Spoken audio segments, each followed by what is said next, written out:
Hello and welcome. Most companies capture and manage their cost data in a siloed and disconnected systems. With ENOVIA's cost management solution, you can capture cost objectives, cost values against your engineering data. Besides this, you can also perform cost assessment to see how well your cost values are aligned with your cost objectives. This allows you to perform cost-driven engineering, optimize cost, and increase margins.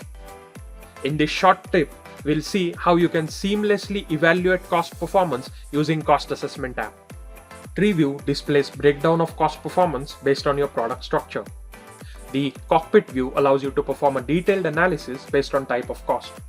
These cost values are grouped together in a recurring cost and non-recurring cost sections. You can dive deeper to analyze status of each cost performance. A dedicated color code indicates whether the type of cost is within target limit, missed target, or on target.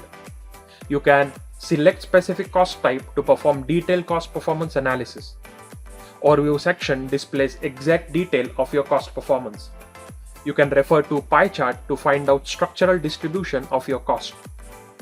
Besides this, you can also refer to multi-list view that displays exact cost values and their cost assessment.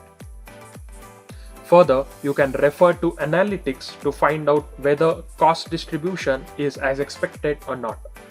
In this case, majority of cost values are actual cost values.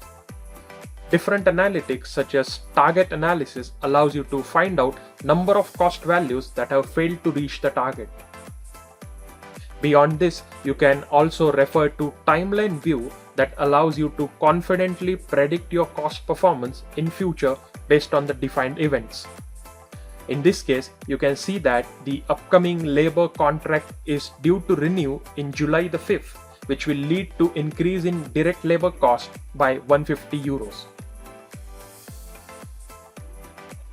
Thanks for watching. For questions, connect with us in the ENOVIA user community.